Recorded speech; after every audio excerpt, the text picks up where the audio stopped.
नमस्कार, मैं हूं प्रियंका संभव और हम हाजिर हैं आपका टैक्स बचाने के लिए। पूरे साल हम सभी इसी कोशिश में रहते हैं कि ज्यादा से ज्यादा टैक्स आखिर कैसे बच सकता है, लेकिन हम कई तरह के इसके लिए निवेश भी कर जाते हैं। लेकिन इनकम टैक्स सेक्शन और हमारी जल्दबाजी में कई बार हम उलझ जाते हैं, तो कई बार चीजें अटक जाती हैं और तभी आपके काम में आता है टैक्स गुरु। जी हां, हम हमेशा हाजिर रहते हैं टैक्स से जुड़े आपके सभी सवालों के जवाब के साथ। टैक्स को आसान बनाते हैं, आपके भविष्य की प्लानिंग करते हैं और सबसे अहम आपका टैक्स बचाते हैं।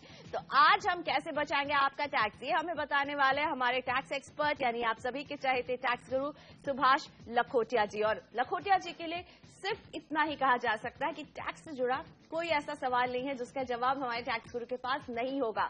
तो बने रहिए हमारे साथ, बचाते रहिए अपना टैक्स और सुलझाइए वो सारी दिक्कत जो आपको आती है अपने टैक्स प्लानिंग में। सबसे पहले आपको बताते हैं आज किन टॉपिक्स पर रहेगी हमारी नजर। पता करेंगे कि क्या HUF अपना डीमैट खाता खोलकर शेयर ट्रेडिंग कर सकते हैं। सुलझाएंगे एक दर्शक की उलझन कि क्या पिता की मृत्यु के बाद मां के नाम से HUF खाता खोला जा सकता है, और जानेंगे क्यों वसीयत के जरिए डिस्क्रिशनरी ट्रस्ट बनाना है फायदे की बात। साथ ही आपके भी ढेरों सवाल, लेकिन शुरुआत करते हैं। नए फाइनेंशियल ईयर की शुरुआत हुई है, लोग नए सिरे से प्लानिंग करना चाहते हैं, टैक्स बचाना चाहते हैं, और इसमें HUF एक अलग इकाई है जो आपकी पूरी तरह से मदद कर सकता है। लेकिन क्या लखोटिया जी से समझते हैं, HUF शेयर खरीदने के लिए एक अलग से अपने नाम पे डीमैट अकाउंट भी खोल सकता है, और साथ ही में क्या अपने नाम पे PPF और पेंशन प्लानिंग भी कर सकता है HUF? बहुत अच्छा सवाल आज आपने उठाया है। सवाल है क्या HUF के नाम में ही अलग से डीमैट अकाउंट खोल सकता है या नहीं खोल सकता है? बिल्कुल simple answer, yes, big yes. जरूर से HUF अलग डीमैट अकाउंट खोल सकता है, और उस डीमैट अकाउंट के थ्रू जो भी ट्रांजैक्शंस होंगे वो उसकी इनकम, प्रॉफिट, लॉस आदि जो भी है वो HUF का ही माना जाएगा। तो मेरे ख्याल से ये बात से तो आप खुश हो गए होंगे, परंतु एक मिनट वेट करिए। आपने क्या पूछा कि PPF अकाउंट HUF खोल सकता है?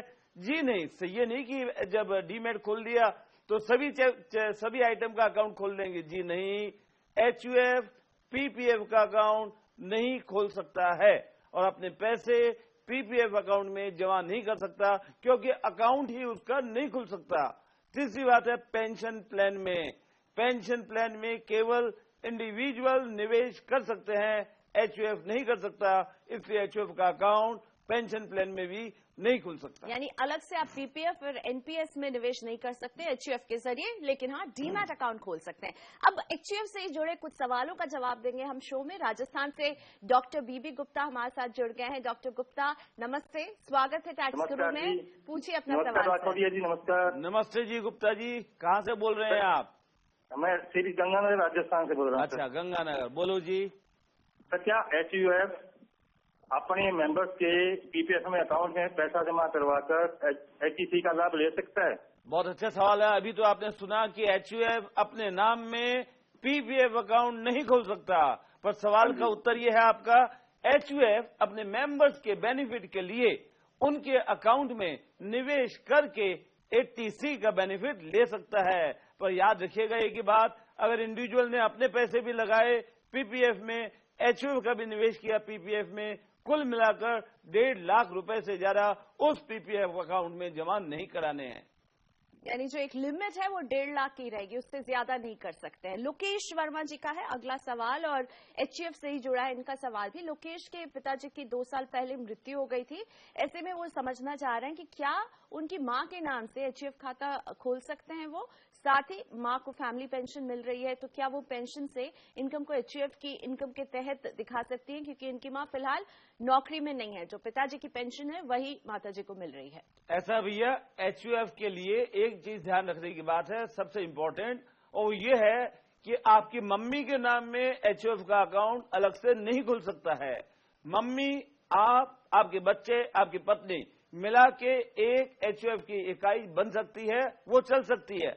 अब आप जानना चाहते हैं कि क्या मम्मी की पेंशन की राशि को HUF के अंदर ले जाया जा सकता है? बिल्कुल नहीं, क्योंकि वो इंडिविजुअल इनकम है, उसको इंडिविजुअल में टैक्स लगेगा।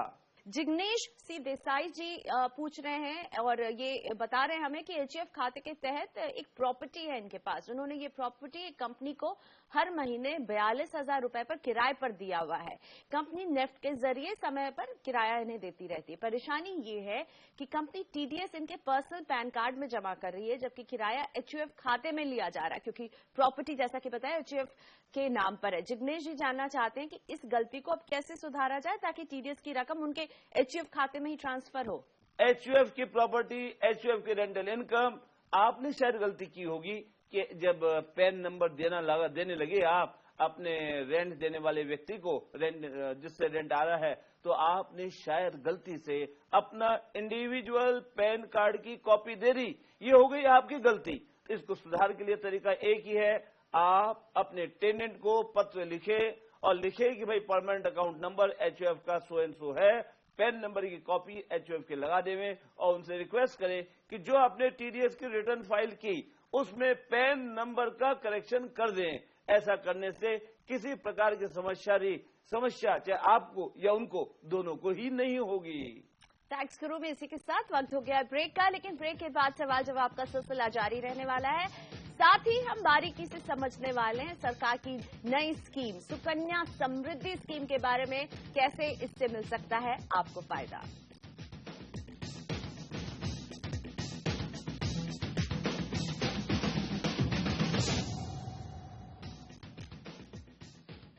Welcome back. आप देख रहे हैं टैक्स गुरु, जहां हम आपके टैक्स से जुड़े सवालों का जवाब लेकर आते हैं, साथ ही आपको कुछ ऐसे टिप्स देते हैं जिससे टैक्स प्लानिंग के साथ साथ आपके एक भविष्य की भी प्लानिंग हो सके।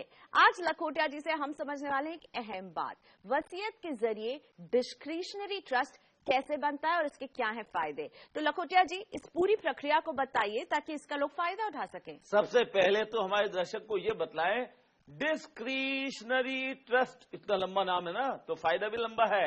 डिस्क्रिशनरी ट्रस्ट होता है आखिर क्या और क्या है उसके प्रावधान, उसके बाद चर्चा करेंगे कि वसीयत में इसका क्या लाभ लिया जा सकता है।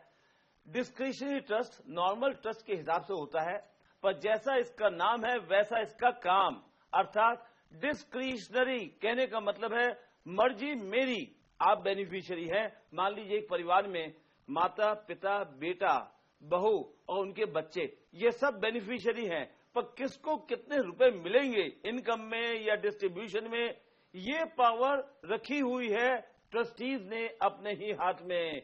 उसे कहते हैं डिस्क्रिशनरी ट्रस्ट, अर्थात जो ट्रस्टीज हैं वो अपनी मर्जी से दिमाग लगा के सोचेंगे किसको कितना किस समय दिया जाए। ऐसा ट्रस्ट आज भी बना सकते हैं आप, परंतु आज अगर ऐसा ट्रस्ट बनता है, आयकर की धारा कहती है सेक्शन 164 के तहत ऐसे डिस्क्रिशनरी ट्रस्ट पर maximum rate of income tax लगेगा, अर्थात बेसिक इनकम टैक्स एग्जम्पशन कुछ भी नहीं, 100 रुपए भी इनकम है तो 30% टैक्स लगेगा। परंतु इसी धारा 164 में एक प्रावधान है जिसके तहत अगर वसीयतनामा से कोई डिस्क्रिशनरी ट्रस्ट बनाया जाए तो उस पे normal rate of income tax लगेगा, अर्थात पहले 5 लाख पे 10%, 5 लाख से 10 लाख तक 20% और 10 लाख से ज्यादा हो इनकम तब जाके 30%। पर एक बात ध्यान रखने की है और वो ये है, वसीयत से डिस्क्रिशनरी ट्रस्ट अगर बनाए और नॉर्मल टैक्स रेट का लाभ लेना चाहे, एक बात ही ध्यान रखना और वो है एक वसीयत एक डिस्क्रिशनरी ट्रस्ट, अर्थात अगर एक वसीयत में एक से ज्यादा डिस्क्रिशनरी ट्रस्ट बना डाले तो सबको मैक्सिमम रेट ऑफ टैक्स लग जाएगा। और अब सवालों का रुख करेंगे। नदीम खान जी का पहला सवाल, नदीम खान की कंपनी में कर्मचारी ने अपनी एलटीसी की रकम नहीं ली है, लेकिन फाइनेंशियल ईयर 2014-15 के लिए एलटीसी की रकम उनकी सैलरी का हिस्सा है। नदीम जी जानना चाहते हैं कि अगर वो अप्रैल 2015 में एलटीसी की रकम लेता है, इनका जो एम्प्लॉय है, तो फाइनेंशियल ईयर 2014-15 में इस पर टैक्स लगेगा या नहीं। इसका सिंपल आप लेते हैं नहीं लेते हैं उससे मतलब नहीं, सीधा सिंपल आंसर ये है, 4 कैलेंडर ईयर में 2 बार आप लीव ट्रेवल कंसेशन का एडवांटेज ले सकते हैं, अर्थात ये 4 साल का करंट ब्लॉक है 2014, 15, 16, 17, इन 4 कैलेंडर ईयर में 2 बार आप पैसे लेवें और लेके घूमने जाएं, आपको खर्चा करें, सबूत लाएं तो टैक्स नहीं लगेगा। अब इन्होंने मार्च एंडिंग 2015 में घूमने गए नहीं, पैसा अगर कंपनी से ले लिया तो उस पे इनकम टैक्स लगने वाला है। और अगर अगले साल अर्थात 1 अप्रैल के बाद वाले पीरियड में अगर घूमने जाते हैं और हर साल इनको एलटीए का बेनिफिट मिलता है तो 2015-16 फाइनेंशियल ईयर में जो राशि प्राप्त हुई उसे खर्च कर देंगे तो टैक्स नहीं लगेगा। पर यह मान के कि 4 साल में मैक्सिमम 2 बार, कोई भी 2 बार आप जा सकते हैं कोई भी पीरियड में। और अब अगला सवाल नवीन शर्मा जी का है और इनका जो सवाल है वो शायद देश के वो सभी मम्मी पापा पूछ रहे हैं जिनकी बेटी 10 साल से कम उम्र की है। नवीन जी की बेटी 7.5 साल की है और वो उसके लिए सुकन्या समृद्धि खाता खोलना चाह रहे हैं। नवीन जी स्कीम के बारे में समझना चाहते हैं। साथ ही वो पूछ रहे हैं कि अगर खाते की मैच्योरिटी से पहले डिपॉजिटर या खाता धारक को कुछ हो जाता है तो क्या बेटी या माता पिता पैसे निकाल सकते हैं? मेरे ख्याल से जो हम उत्तर देंगे हमारे प्रधानमंत्री जी मोदी साहब जहां भी बैठे देख रहे होंगे इस कार्यक्रम को तो खुश हो रहे होंगे क्योंकि उन्होंने ही एक पहल की थी सुकन्या स्कीम लाने की। और मैं तो ये कहूंगा कि जिनके बच्चे हैं 10 लड़कियां पर्टिकुलरली डॉटर हैं 10 साल से कम उम्र है, सुकन्या स्कीम का लाभ लीजिए। पर आप लाभ भी जब लेंगे ना, आदत हो गई है फायदा फायदा, पहले फायदा बतलाओ। जी हाँ, फायदा सबसे पहले नंबर 1 80C के तहत आपको छूट मिलेगी। नंबर 2 पॉइंट, इसके लिए जो ब्याज मिलेगा उसका कोई इम्पैक्ट क्लबिंग के ऊपर आपके नहीं होगा क्योंकि ब्याज की राशि पूर्णतः एग्जम्प्ट है। और अंत में जब पैसा अल्टीमेटली मिलेगा उस दिन भी इस पे टैक्स नहीं लगेगा। इमरजेंसी में बच्चे की पढ़ाई के लिए पैसे निकालने हो, शादी के लिए निकालना हो तो निकाले जा सकते हैं। और कोई कारण से दुर्घटना हो गई, डेथ हो गई बच्चे की जिसके नाम में लिया था तो भी पैसा लेने पे टैक्स नहीं लगेगा। कुल मिलाकर केवल फायदा, शुद्ध फायदा और ब्याज भी बड़ा अच्छा, अभी 9.1% ब्याज मिलेगा। ऑलराइट, अब अगला सवाल अमरेंद्र कुमार जी का। अमरेंद्र ओसीआई हैं और 4 साल बाहर काम करके 2012 में वापस आए हैं। इनके पास $50,000 के साथ एक ओवरसीज खाता भी है। अब भारत में काम कर रहे हैं लेकिन फाइनेंशियल ईयर 13-14 और फाइनेंशियल ईयर 14-15 में रिटर्न में खाते को डिस्क्लोज नहीं किया है। अमरेंद्र जी की बेटी भी ओसीआई है और बाहर पढ़ रही है। उन्होंने ये पैसे बेटी की पढ़ाई के लिए रखे थे और कुछ पैसे बेटी के खाते में ट्रांसफर भी किया इन्होंने। अब जानना चाहते कि उन्हें क्या करना चाहिए क्योंकि उन्होंने पहले जब रिटर्न फाइल किया तो डिस्क्लोज नहीं किया था। पहले तो ये ध्यान रखना है पैसे किस लिए रखे हैं, आपकी नीयत क्या है, आपकी इच्छा क्या है, उससे कोई मतलब नहीं। बच्ची के पढ़ाई के लिए रखे या अपने घूमने फिरने के लिए रखे या अपने शॉपिंग जाओ विदेश में तो पैसे निकाल के कर लो, purpose is not relevant. Second important point, आपने गलती एक कर दी। इनकम टैक्स रिटर्न में जो हमारे रेसिडेंट्स हैं उनके लिए नियम बने हुए हैं अब कि आप रिटर्न फॉर्म में FA एक कॉलम है फॉरेन एसेट्स का, उस कॉलम को अवश्य ही भरना है। आप भरना भूल गए, अब क्या करें, चिंता न करो। पहले तो सबसे पहले रिवाइज्ड इनकम टैक्स रिटर्न भरकर उसमें डिटेल दे दो आपके फॉरेन एसेट्स की, फिर कोई परेशानी नहीं। और आगे के लिए चाहते हैं आपकी झंझट बिल्कुल ही नहीं रहे तो बेटी जो विदेश में है पढ़ रही है और उसके लिए ही पैसे रखे हुए हैं और उसके लिए ही पैसे काम में आएंगे तो बेटी को गिफ्ट दे दो ताकि आने वाले समय में तो आपको इस बैंक अकाउंट की डिटेल देनी नहीं पड़ेगी क्योंकि आपके नाम में बैंक अकाउंट नहीं रहेगा तो कोई समस्या ही नहीं। और अंकित जी करना चाहते हैं अपनी फाइनेंशियल प्लानिंग। इनकी उम्र है 25 साल, इनकी सालाना इनकम है 3,60,000। अंकित सालाना 1 लाख का निवेश करने का इरादा रखते हैं और जानना चाहते हैं कि कहां और कितना निवेश करना ठीक रहेगा। अंकित जानना चाहते हैं कि यूलिप में निवेश कैसा रहेगा। फिलहाल अंकित किसी भी तरह का कोई निवेश नहीं कर रहे हैं। तो पहले तो बहुत बधाई अंकित जी आपके लिए क्योंकि आप इस कम उम्र में कंपेरेटिवली कम सैलरी हो के भी आप सोच रहे हैं निवेश करूं। जो ऐसी सोच रखेगा कि आज 3-4 लाख भी कमाऊं और 1 लाख कम से कम निवेश कर दूं उसका उज्जवल भविष्य गारंटेड है। और हाँ, अगर आप शादीशुदा नहीं है ना तो अभी से निवेश कर देंगे तो शादी के बाद भी पैसे आपके पास मिलते रहेंगे कि 1 लाख हर साल निवेश कर सकें। अभी तक कहीं नहीं किया, कहां करूं निवेश, ऐसा ध्यान रखिए। पहले फेज में ही जब निवेश कर रहे हैं ऐसा निवेश करो कि मेरे हाथ कोई भी हालत में गारंटेड अल्टीमेटली नहीं जले। उसके लिए आपके लिए बेहतर विकल्प होगा 3 in 1, 1 लाख रुपए को बांट दो 3 टुकड़े में और निवेश कर दो।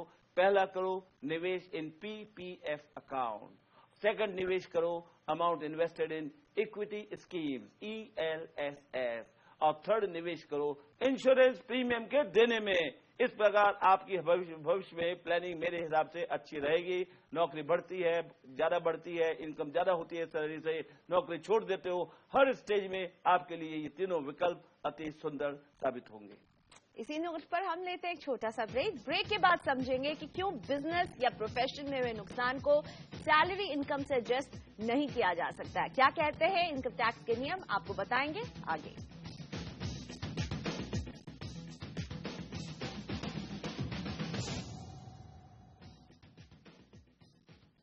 Welcome back. आप देख रहे हैं टैक्स गुरु, जहां हम आपके लिए इनकम टैक्स को आसान बनाते हैं। वैसे आमतौर पर इनकम टैक्स कानून के तहत एक इनकम में हुआ लॉस दूसरे से एडजस्ट किया जा सकता है, लेकिन ऐसा क्यों है कि बिजनेस या प्रोफेशन में अगर लॉस होता है तो सैलरी इनकम वाला व्यक्ति इसे एडजस्ट नहीं कर सकता है? तो लखोटिया जी के सामने यही सवाल रखना चाहूंगी।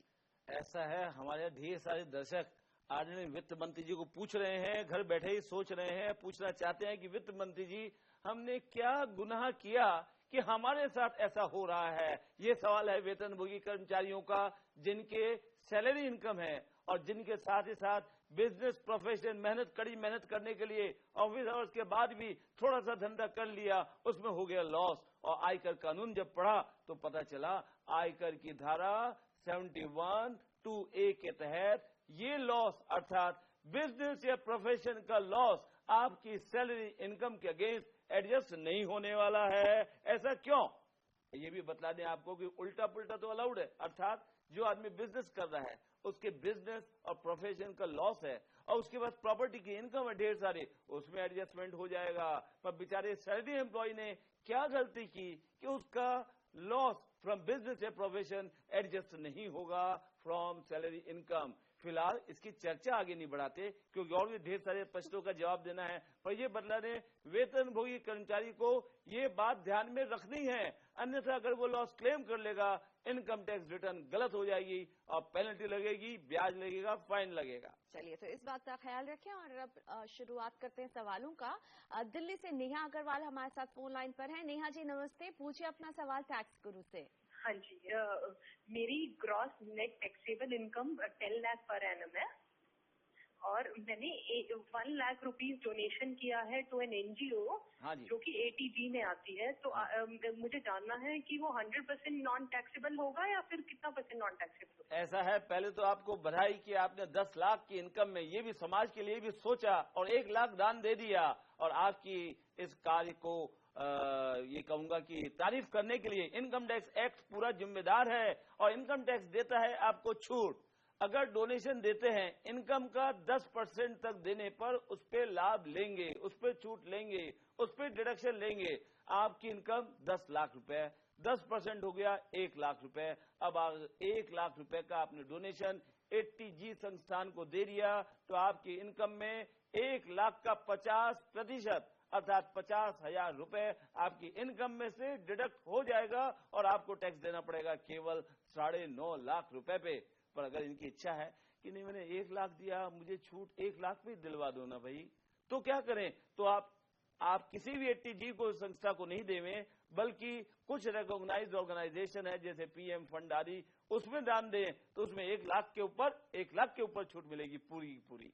राइट। और अब अदिति सिंह जी का सवाल। अदिति नौकरी पेशा है और उनका 33 लाख का होम लोन है जिसकी EMI वो चुका रही हैं, लेकिन बिल्डिंग अभी कंस्ट्रक्शन फेज में है, पोजेशन मिलने में अभी वक्त लगने वाला है, तो अदिति को होम लोन की EMI पर छूट नहीं मिल रही है। HRA की छूट के लिए रेंट एग्रीमेंट जमा करना होता है और अदिति जी के पास रेंट एग्रीमेंट नहीं है। ऐसे में उनकी सैलरी से टैक्स कट गया है। अब उन्हें क्या करना चाहिए ताकि ज्यादा टैक्स जो कटा है वो इन्हें वापस मिल जाए? अदिति जी, एक बात का ध्यान रखिए, सबसे पहले तो आपने जो सवाल उठाया कि मकान ले लिया होम लोन से, बड़ा अच्छा किया, आने वाले समय में फायदा रहेगा आपके लिए, पर उसका बेनिफिट नहीं मिल रहा है, नहीं मिलेगा जब तक मकान पोजीशन के लिए तैयार नहीं होगा। दूसरा सवाल HRA का बेनिफिट क्लेम करने के लिए सवाल आपका कि क्या रेंट एग्रीमेंट की कॉपी एम्प्लॉयर को देना जरूरी है? आयकर कानून में कहीं भी जरूरी नहीं है कि रेंट एग्रीमेंट की कॉपी एम्प्लॉयर को दें। अगर आप केवल रेंट रिसीट ओरिजिनल दिखला दें या ओरिजिनल दे दें अपने एम्प्लॉयर को तो भी आपको बेनिफिट मिल जाएगा। पर ये नहीं दिया एम्प्लॉयर ने, अब क्या करूं मैं, ये है सवाल आपका। चिंता न करें, जब इनकम टैक्स रिटर्न भरेंगे तो हाउस रेंट अलाउंस को एक बार जोड़ेंगे, फिर घटा देंगे जो लॉ के अंदर अलाउड है, क्योंकि आपने रेंट का भुगतान किया है। इसी के साथ लखोटिया जी आपका धन्यवाद इतने सारे सवालों का जवाब देने के लिए, टैक्स को आसान बनाने के लिए, और हम यूं ही आपका साथ देते रहेंगे। आपको जो सवाल परेशान कर रहा है वो भेजें हमें, आप SMS के जरिए भेज सकते हैं अपने सवाल। टीचर लिखकर भेज दीजिए अपना सवाल और नाम लिखकर 51818 पर भेज दीजिए। आप हमें ईमेल भी कर सकते हैं tax@moneycontrol.com पर। साथ ही में ये पता जो आपकी स्क्रीन पर दिख रहा है इस पर भी भेज सकते हैं अपने सवाल के साथ अपना नाम और फोन नंबर भी हमें जरूर भेजें। तो टैक्स गुरु में आज मुझे और टैक्स गुरु यानी लखोटिया जी को यही इजाजत दीजिए। अगले हफ्ते हम फिर हाजिर रहेंगे आपका टैक्स बचाने के लिए। नमस्कार।